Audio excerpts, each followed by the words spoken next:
Greetings and salutations, everyone. My name is Sean, and we just recently passed one of the greatest holidays, if not the greatest holiday in the United States of America, which is the Thanksgiving holiday. And I hope that all of you had an absolutely wonderful time with your friends, with your family, whoever you spend that special day with, because it is truly an amazing day in the United States of America. However, there is one problem with Thanksgiving. There is one issue that I can no longer allow to go unaddressed on this channel, and that is the turkey hatred that is happening all over this country, because each and every year across this nation, as we approach that last Thursday in November, I see people talking about how turkey isn't that good, how turkey is dry, it's not the best bird humanly possible, and this year we're gonna do something else, which usually involves skipping the turkey on Thanksgiving. And honestly, I cannot abide by this treachery. For those of you who are unaware,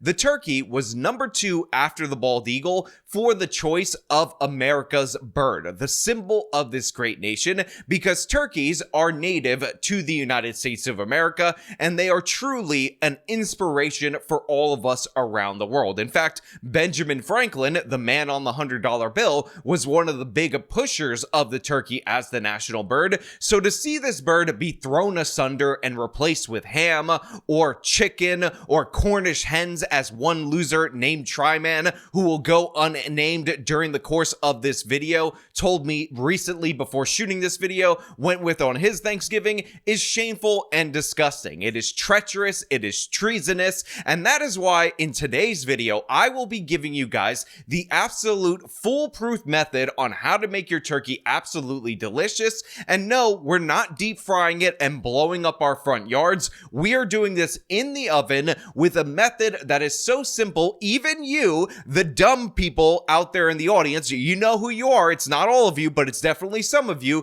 can copy this particular method, present it to your family, and even though Thanksgiving has passed, you can actually do it for Christmas, because guess what? The turkey deserves your respect. The turkey does not deserve to be character assassinated, and we here on the Actual Justice Warrior channel like turkey, defend turkey, and we champion turkey because we champion America. But before we get into this, before I break down how wrong you are about your turkey defamation, we gotta thank everybody who makes me thankful over at actualjusticewarrior.com/join. Give me the money. Give me the money.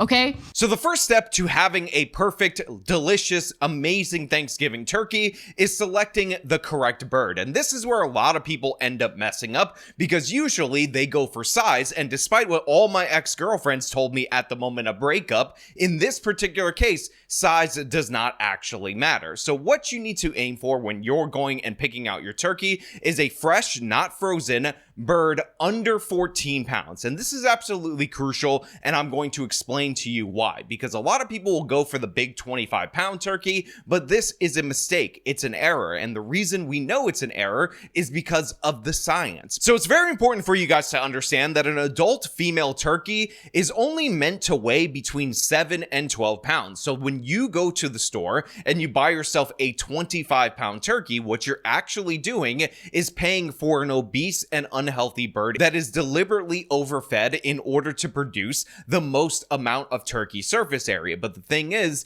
just as it's not healthy for you to be obese, it's also not healthy for a turkey to be obese. And even though you have more meat, in reality, what you don't get more of when you pack on more weight is the thing that helps the turkey retain moisture, which is collagen bonds. So think about it like this. Let's say our meat is a circle, and across that meat is a square or a set of square grid that is on that circle, and it looks like this, and this is what it is supposed to be. And all the moisture that comes in your bird essentially comes from that square grid that is placed on the circle. But if you expand the circle, you're not actually going to add more squares to the grid, you are just going to stretch out those squares, thus having each one be more responsible for distributing moisture to more parts of the bird, and obviously this is going to get you diminished diminishing returns. This is why I recommend, personally, as somebody who has experimented with this for years, you go no larger than 14 pounds. And again, if you have to push a little bit larger to 15 or 16, that is not a huge deal. It's just I want you to understand how a turkey actually works, how any kind of animal actually works,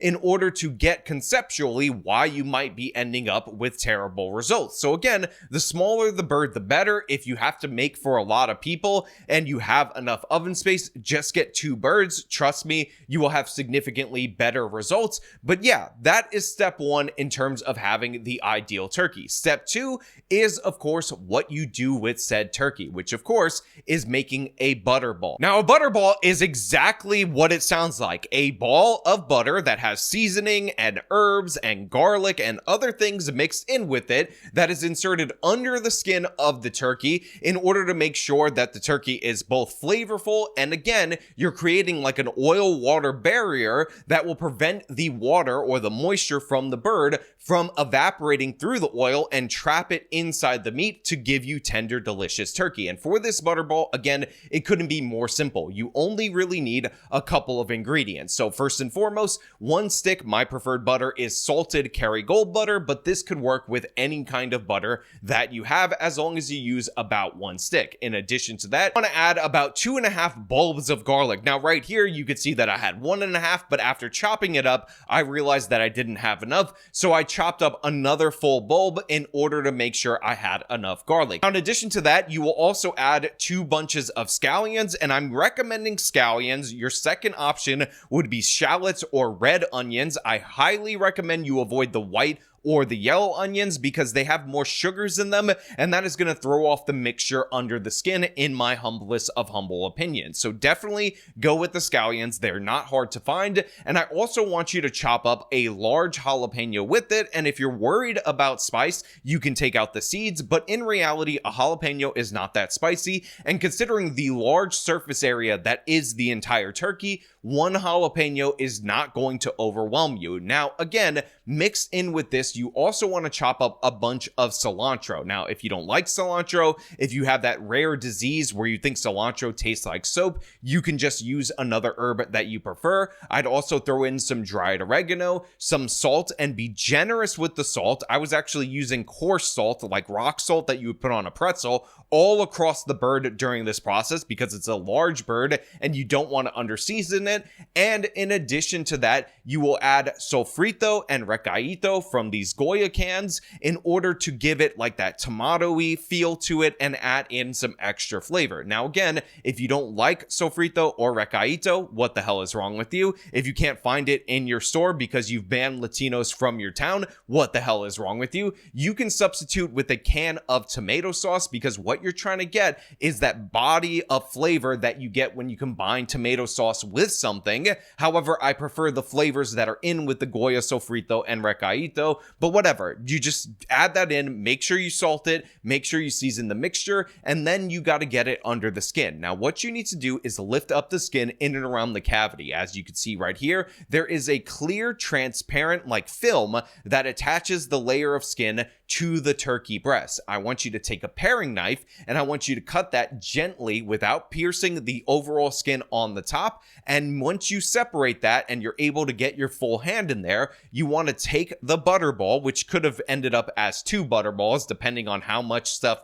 you actually threw in it like I did, and push that underneath the skin. Get it up in there, molest that bird, do what you got to do, and then press it down from the top, from the outer layer on the skin to make sure it's more even. But again, don't worry about evening it out too much because we are going to solve for this problem in just a little bit of time. Now, after you get your butterball in, you want to season every aspect of the bird with salt. Again, go generous with the salt because it's a large bird, and pepper and anything that you can think of that you might enjoy to your preference on the exterior of the bird. But make no mistake about it, the bulk of the flavor for the entire bird is going to come via this butterball. Now, the next thing we need to do is make sure that the skin gets crispy. So what I want you to do is heat your oven to 400 425 degrees. You probably want that to be heated prior to you putting the Butterball under the skin so the actual oven can be ready to go. And then you want to insert the turkey into the oven and leave it for about 20 to 30 minutes, just until the butter melts, evenly coats and whatnot. And then you want to remove your bird, take it, set it aside for a moment, and lower your oven's temperature to about 350 degrees. Hey guys, editing Sean here, and if you want to make extra sure that your skin crisps properly, I recommend drizzling a little bit of olive oil on the surface of the skin, as it is a low smoke point oil, and thus it will speed up the crisping process. And the reason why this is extraordinarily important is that if you don't do this right now, then the next step will almost certainly ruin your skin, again, unless you do this pre-crisping. Now, while that temperature is coming down to where you need it to be, I want you to take one of your favorite bacons. Hopefully it's something that is either hickory smoked, applewood, or in this case, I used a cherrywood bacon, and start armoring up your bird with said bacon. It should look like this before it goes into the oven, and you also want to season it with a similar mixture, although go easy on the salt because bacon has a lot of salt in it, on top of the bacon to match what is underneath it. Then you want to pop it back in the oven at 350 and cook it according to the Butterball chart. This is a 14-pound bird, so it will take like 3 to 3.5 hours until it reaches an internal temperature of 165 degrees. Now, of course, the bacon will cook prior to this, and if you use a thicker portion of bacon, what you're actually going to have to do is take it out when the top part is cooked, flip it over, put it back on. But every time the bacon gets fully cooked during the course of this process, which should be every 45 minutes or so, again, depending on the thickness of the bacon, you want to remove it, add a new layer, put it back in. And by the way, that bacon is a delicious snack for you to have throughout your Thanksgiving or Christmas day, as it is seasoned. And of course, if it's smoked, or if it's like a cherrywood, applewood, or hickory smoked, it is imparting flavor to your turkey skin. Now, when the turkey is done, which means it has reached an internal temperature, which by the way, you could check via a meat thermometer in the thickest part of the bird, which will either be the thigh or the breast. Just check both,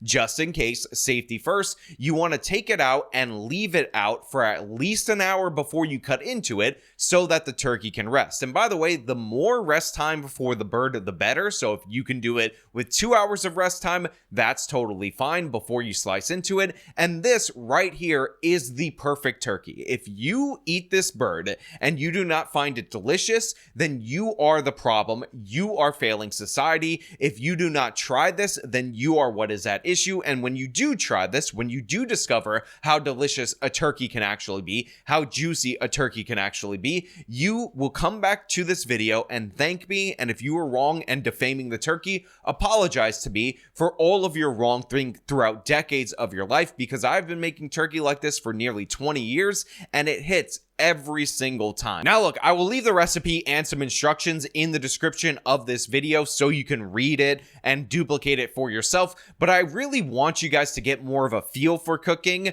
The basic technique that is important here is the Butterball, is the tomato additive to the Butterball, and of course the combination of flavors, which is your scallions, something oniony, your garlic, something garlicky, and of course your jalapeno pepper, which is something with a little spice. You get that under the skin with that tomato paste, or of course the Sofrito Recaito, which is a flavored style of tomato paste if you really think about it, and then you will have better results. The bacon is just an additive, but if you're somebody who likes to avoid pork for whatever reason, then feel free to leave that out. Although again, it is something that will help baste the turkey, so you don't have to do it. It's all about trying to improve flavor. It imparts flavor, especially if you get something smoked or something like cherrywood or applewood to the bird, that I highly recommend, and it will help you achieve best results. But it really is that simple to make a delicious, juicy turkey. Now, as a little bit of a bonus, I'm also going to give you guys a wonderful recipe for garlic mashed potatoes, because I think this one is a 10 out of 10 if I'm being perfectly honest. Now, of course, what you need for this is about 3 pounds of potatoes that you're going to boil. And I wasn't even going to include any instructions for how to boil potatoes in this particular video because I thought it was obvious. However, a lot of people make a mistake of using warm water or room temperature water, but you actually want to start a boil of potatoes with cold water, so that way the the potatoes will heat evenly from the inside out, not from the outside with a cold center. Now, you want to boil them until the point where they are fork tender, which means you stick a fork in them and then you lift the fork and the fork does not lift the potatoes. That's when you know they're ready to be mashed. Now, look, mashed potato, real basic. You can find a million recipes for how to do it, how to boil the potatoes. Don't even worry about that component. We're going to come back to those potatoes a little bit later, but right now, what I want to talk about is making a garlic confit. Now, technically, a confit means that you're cooking a meat in its own fat, so this doesn't actually meet the definition, but essentially what I figured out maybe last year around Thanksgiving is that my wife ends up frying up some bacon in order to make a crumble that goes on top of her mac and cheese, and as a process of frying that bacon, she ends up leaving a lot of bacon grease in the frying pan, and I thought to myself it would be a wonderful idea if I poured that into a pot and put in about 1.5 bulbs of garlic into that bacon grease and let it roast in there over the stove until the garlic actually turned brown. Now, fair warning, when this is going on, it's going to smell heavenly. It is going to smell wonderful. Your whole house will get that like kind of bacony and garlicky smell, and you might be tempted to stick your hand in this hot oil, but don't do it because you will in fact burn yourself. Now, after this confit is done, which means the garlic has been browned while being cooked in this bacon grease, what you want to do is transfer it to either a blender or a mortar and pestle, and you want to mash it until you make an aioli. And by the way, anybody who understands cooking knows that in this particular video, I made a horrible mistake right here, which is dumping all of the stuff at once, when in reality, what I should have done was put in the garlic, started mashing it, and stream in the oil, which is the bacon grease, a little bit at a time in order to make sure I actually emulsified the garlic and the bacon grease in order to make an actual aioli. So later on, I ended up remembering this, taking the oil out and mashing it up, and essentially what you're trying to get is a paste, a garlic paste that is very pungent, but it's also going to be good because it's a roasted garlic paste. And this is similar, if you're from the Middle East, to toum, or again, aioli in its truest form, not in the American form where people mistake mayonnaise that is flavored for aioli. Again, aioli is just garlic and oil mashed together until it emulsifies. Now, of course, you can use a blender as well, and also you don't want to throw out any excessive oil that you might keep on the side, which is the bacon grease, because you can use that to flavor other things. Now, though, that you actually have this paste of garlic, roasted garlic with that little bit of pork flavor in there, after you mash up your potatoes, add in a little bit of butter, add in a little bit of cream or milk, whatever is your preference, you then have something that kind of matches the texture and whatnot of the potato that you can stream in and mix more evenly, thus imparting that garlic flavor to every aspect of your mashed potatoes. In addition to that, you have that remaining garlic infused oil that you could also stream in a little bit if you want a little bit stronger flavor in your mashed potatoes. And again, like I said, don't forget to add the salt. I would also recommend throwing in some dried thyme into this particular mixture and mix it up. And by the way, for best results, what you actually want to do is put this in the fridge overnight so all the flavors will settle. Although I will say, after making it this way, this mashed potato was delicious and ready to go from that moment. Now, again, to everybody out there in the audience, if you make these two dishes for your Christmas or next year's Thanksgiving feast and you do not love them, you do not think they're aces, 10 out of 10, then unsubscribe from my channel and honestly deport yourself to whatever third world hellhole that you've descended from, because you are un-American if you don't think this is going to produce 10 out of 10 results. But again, if you guys are sensible, if you're reasonable, if you try it and love it, feel free to leave a comment in the comment section down below. As per usual, if you like the video, show them by leaving a like, subscribe for more content, follow me on the social medias, support me via the support links in the description of this video. This has been me teaching you guys how to make a turkey and some garlic mashed potatoes. Till next time.